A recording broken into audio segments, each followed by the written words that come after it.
Hi everyone, my name is Ross John Fortunato of GovCIO Media and Research, recording from Sea Airspace in National Harbor, Maryland.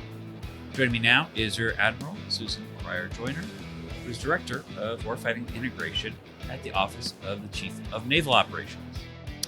I want to move into AI a little bit. Yes. Throw a little bit of a curveball because I know we talked about, you talked about it yesterday. There were questions about it.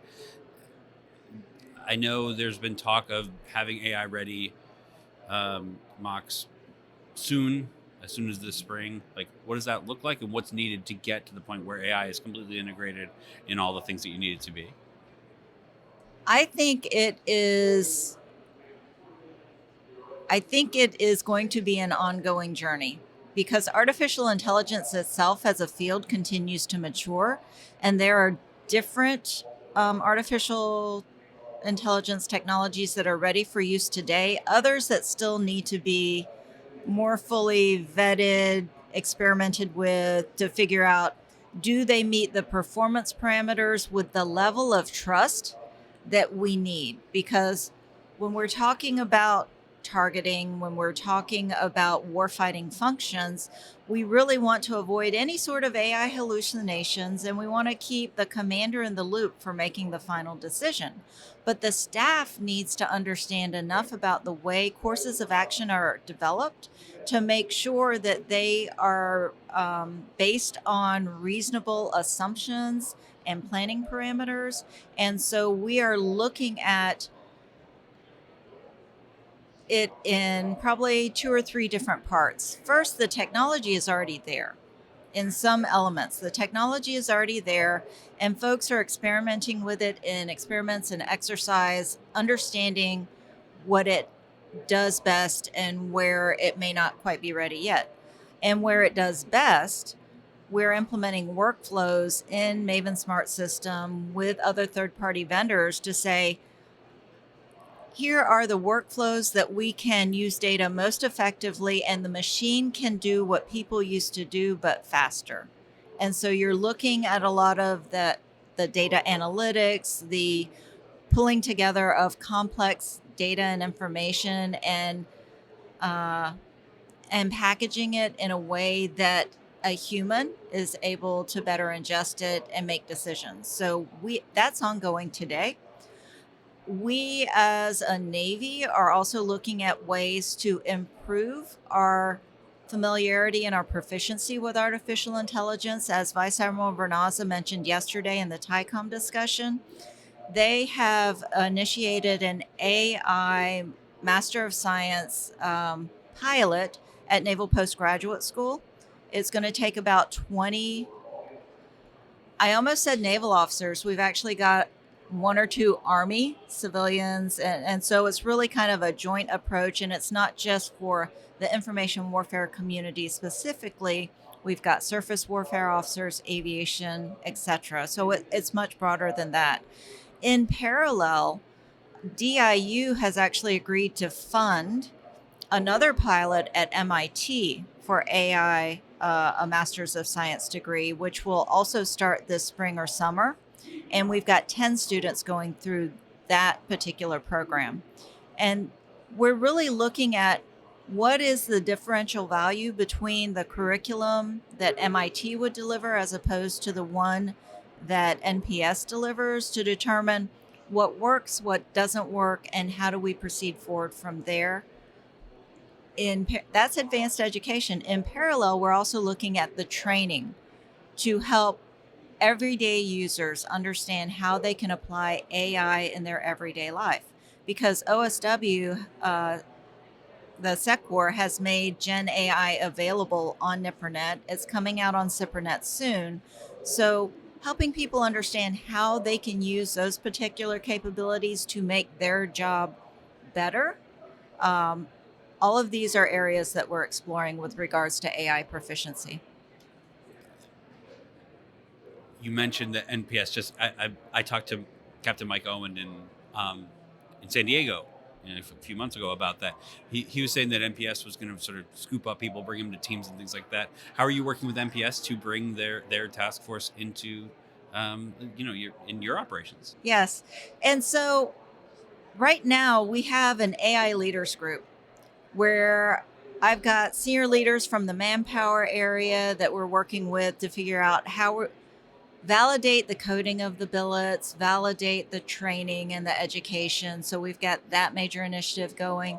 And Naval Postgraduate School is absolutely a part of that. We're working with them right now to plan an AI Naval Summit. So in coordination with Marine Corps, Department of Navy, to pull together an agenda that will help get after some of the key problems that have been identified with not just the educational side but the operational problem solving. And so both of these areas will be incredibly important because we don't just want activity for activity's sake. We want to start delivering outcomes. And AI is going to help us get there, so we need to make sure that our events are focused on delivering outcomes as well. So yes, we partner very strongly with the Naval Postgraduate School and Captain Owen's efforts. That was as much for me, I think, just because I've got some friends over there. That's why I say that. Oh, absolutely. NPS is doing great work, obviously. They are. And Anne Rondeau, I mean, she has personally reached out. She is a huge advocate, and thrilled to have her as one of our very passionate advocates for this particular area. So you said yesterday that to sort of bring it back to the mock and how it helps basically commanders' decisions making. How does technology involve with that? AI, general processes around tech. How does that sort of fit going forward? And so, as I mentioned, we have to balance the agility with rigor because we are talking about a warfighting function, safety of own forces. We want to avoid too much collateral damage. And so the question is, how and where do we adopt AI enabled tools in order to deliver the best outcome? We're working with the fleet commanders very closely to understand what their key problems are so we can start to send really kind of strike teams to get after the problem itself. And then once a problem is solved, to assess how we're going to scale it, right? Because we can solve problems on a very localized level. Maven Smart System has proven their ability to do that for going on decades now, right? And so the challenge that we have is scaling it in a way that's applicable across the globe, because every single one of our fleet commanders reports to a combatant command. And those combatant commands aren't necessarily taking the same approach.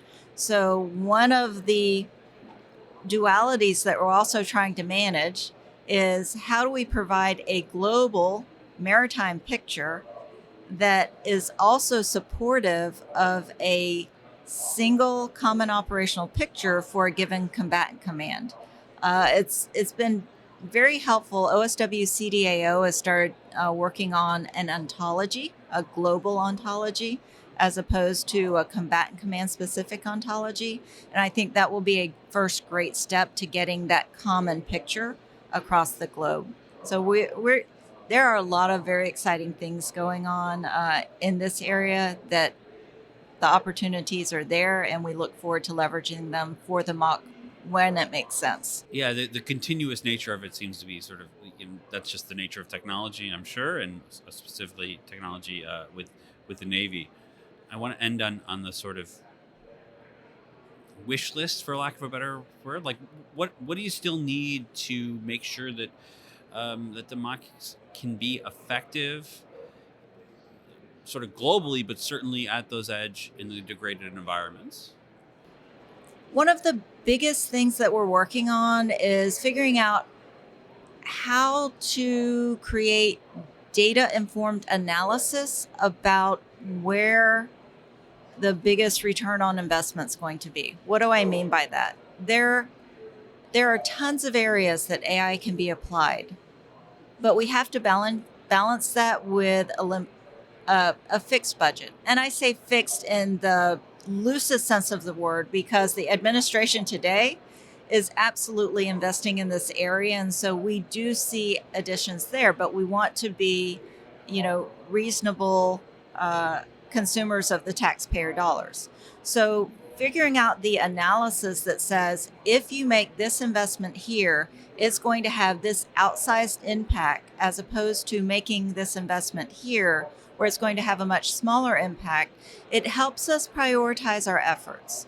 And I will tell you that based on the initial analysis that we've done, we've been able to get additional investments at the Navy level in the kinds of resilient, flexible architecture that we need, not just to support communications out to the edge, but also to support that robust ecosystem that's necessary to support the adoption of AI applications. So there are layers. We have to get the data right, we have to get the applications right, and that's the ecosystem that we're working on today in order to facilitate the acceleration in the future. Yeah, there's so much, and there's only so much, even with a more focused investment. Like, there's only so much money in the world, so you can't get everything you want. So I appreciate you explaining that to us, and thanks for joining me. Thank you very much. It's been a lot of fun.